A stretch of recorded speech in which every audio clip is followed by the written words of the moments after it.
See, hear, smell, taste, touch. With our five senses, we can learn so much. I'm a terrible singer, as you can see, but you've probably heard a variation of this nursery rhyme. Most languages have their own version, which helps to walk kids through each of their five senses. But there's a big problem with these songs. We don't have five senses, we have more. And in particular, we have a sixth sense, which is called interoception. If your reaction is interocept what? Then let's backtrack a little bit. When we talk about sight, sound, smell, taste, and touch, we're only talking about our outward-facing senses, the ones that have to do with the outside world. Scientists call this perception of our outside world exteroception. But we also have an internal sensory system. That's the one that allows us to perceive and interpret signals originating from within the body. For example, signals coming from your heart, from your stomach, or from your lungs. This process where your nervous system maps your body's internal landscape is called interoception, literally internal perception. Interoception is how you understand your body's inner sensations. It's your brain's ability to sense what's happening inside the body. So why does it matter? Why would you want to learn more about interoception? If you mistakenly think that only external signals are having an impact on your decisions, then it means you will let your actions happen in an automated way, for example, by letting your fears and anxieties guide your behaviors without you even realizing it. Instead of doing this, you can learn about interoception and understand that your internal sensory system is extremely important too, so you can tune in and better regulate your nervous system.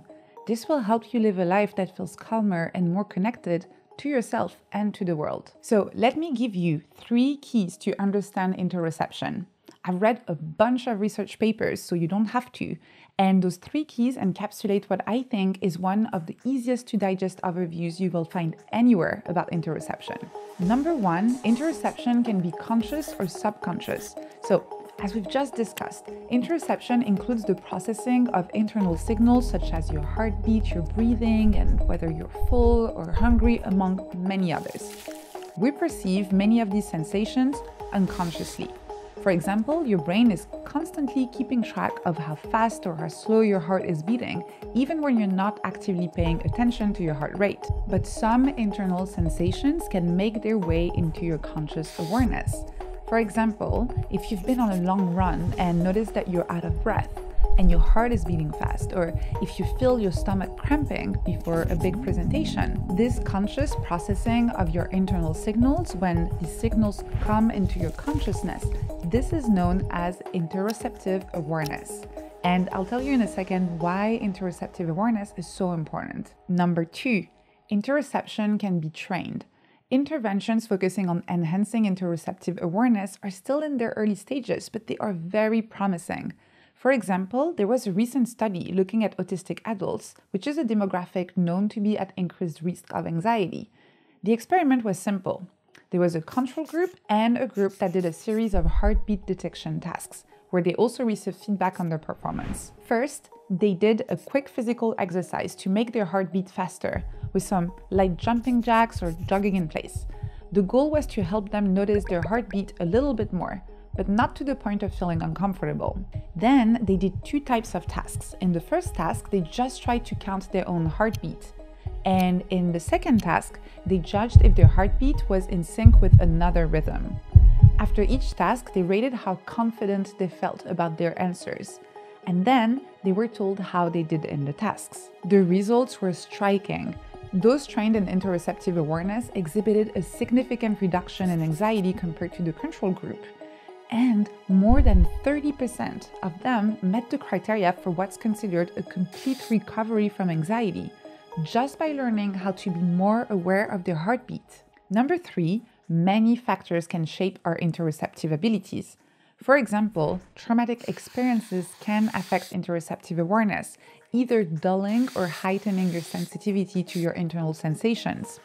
Studies also show that people suffering from depression may have a reduced ability to perceive their bodily signals, which may contribute to this emotional numbness that a lot of people who are depressed report experiencing. On the other side of the spectrum, People with anxiety may be hypersensitive to cues from their own bodies, which can lead to exaggerated responses, this catastrophizing that you find very often in anxiety. Even our day-to-day environment, which includes factors like stress and dietary habits, also has a significant impact on our capacity for interoceptive awareness. In a paper about interoception, researchers wrote that we are currently exposed to an excess of exteroceptive stimuli for food consumption, marked by the high availability of a wide variety of ultra-processed and hyperpalatable foods, in addition to increasingly larger food portions that end up intensifying the reward responses and circumventing the homeostatic balance mechanisms. That's a lot of big words, but simply put, we are overstimulating our external sensory system,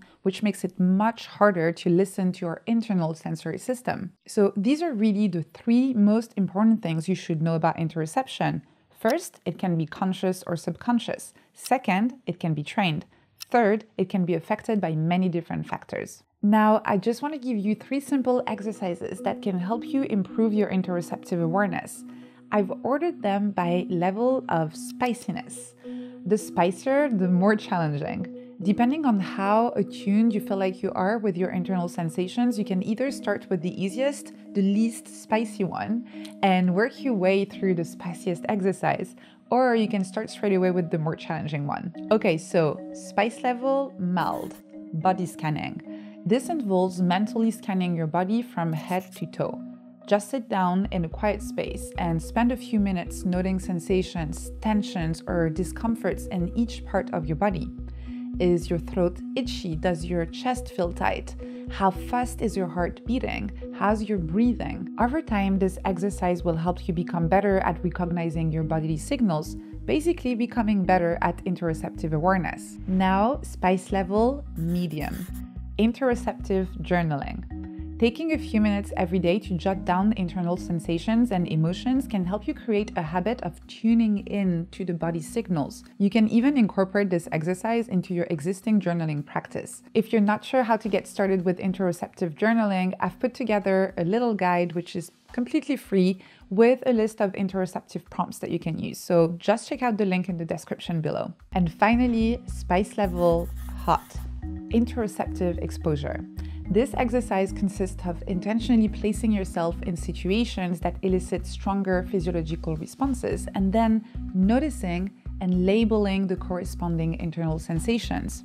You can start with simple ones like brief cold exposure or safe cardiovascular exercise, like in the study I mentioned earlier, doing little jumping jacks and then trying to count your heartbeats, noticing how your breathing feels like and any sensations in your stomach. But you can also ramp it up to more challenging situations like public speaking.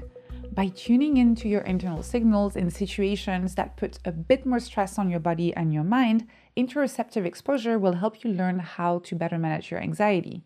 That's it. I really encourage you to play with those different spice levels to see what works for you.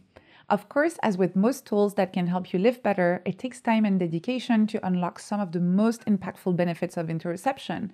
But even if you only do one of those exercises for a little while, you'll find that it helps you become more aware and able to regulate your emotions. So it's worth giving it a try. If you enjoyed this video and want to keep on learning about all the wonderful ways your nervous system works and how to make the most of your mind, make sure to like and subscribe, and I'll see you in the next one. Squishy, squishy!